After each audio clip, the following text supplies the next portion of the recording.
is Joe Miller from Vietnam Veterans Against the War. Joe is a longtime anti-war organizer and is an important ally and friend in this movement. So I want everyone to give Joe Miller a round of warm applause. Thank you. Okay, I'm not great with the microphone, so I appreciate any help you want to give me. Okay? Yeah, okay. I wanted to remind people a little bit about where we were 10 years ago. We specifically on this quad at this point. We had small rallies in a couple of weeks after 9/11, relatively small. People were in shock. People didn't know how to react to what was going on.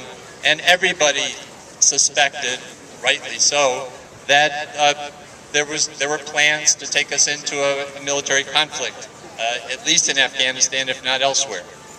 So one of the things that VVAW has learned over our 40-plus years of existence is that you don't trust the administration whenever they open their mouths. So one of the things that we did in October, just after the war in Afghanistan began, we got together for a national meeting and we called for a certain type of resistance. I'm going to read part of that statement now and then kind of take us up to date as to where we are in terms of numbers. On October 7th, military action began against the Taliban regime in Afghanistan. In the VVAW statement on the September 11th terrorist attacks, we argued against the use of massive military power as a response. While those who committed and supported the awful acts of terrorism in New York and Washington, D.C. must be brought to justice, VVAW does not accept that U.S. military intervention in Afghanistan will be the answer. We must carve out space for dissent in this country, dissent that is now under threat with the passage of a sweeping anti-terrorism bill by the U.S. Congress.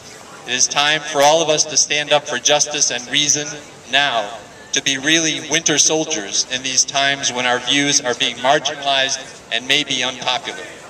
We call upon people to continue participation in demonstrations and rallies across the country. These are necessary to avoid the feeling of isolation in this dangerous time. These are important methods of coming together as citizens.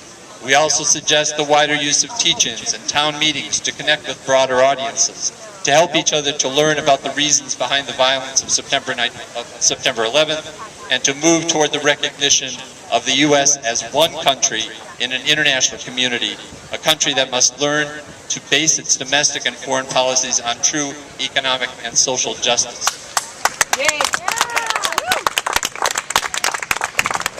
That was 10 years ago. Lately, as I've been kind of thinking about this event, I've been looking into where we are now in terms of some of the numbers. And I just want to give you some of this stuff. Hopefully it doesn't sound too dry.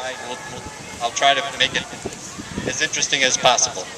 First of all, Sarah mentioned about the opposition to the wars in this country among people.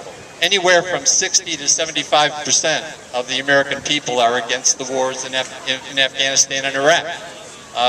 We hardly ever reached those percentages during Vietnam, even at the latest stages. So the populations are realizing that these wars are wasteful, that they're unreasonable costs. Veterans for Common Sense, an organization that came out just after the beginnings of these wars in the early 2000s, came out with a report last week with some numbers that we need to pay attention to. 2.2 million troops have fought in Iraq and Afghanistan. 42% of these troops have been deployed 2 or more times. Overall, among the American service people, 6,211 deaths have taken place, 45,889 have been wounded. Almost 720,000 vets are already seeking VA treatment, and more than half of them suffer from mental conditions that come out of their participation in the war. This gives you a signal as to what the costs of this war are going to be. We're not just talking about guns and tanks and bombs. We're talking about the costs afterwards as well, which we are all responsible for. At least, and this is a very conservative number, at least 150,000 civilians have been killed during these wars. That sounds pretty conservative to me. Overall, when you add up the number of the military killed among the coalition forces and the civilians killed, as far as we can tell, we're approaching 250,000, 300,000 people that have been killed in Iraq, Afghanistan, and now Pakistan. We need to not forget about Pakistan. That's important.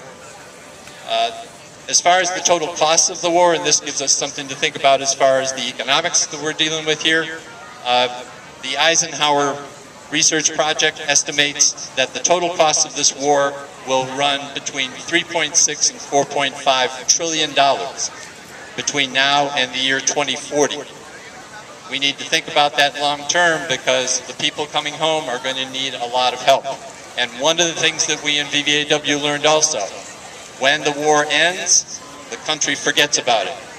The country starts cutting vets benefits. The country starts cutting into education benefits of all kinds.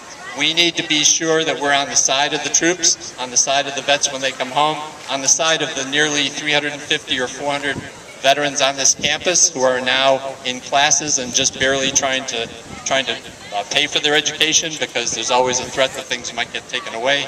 We need to remember the real cost of these wars. We can't let people be forgotten. Thank you.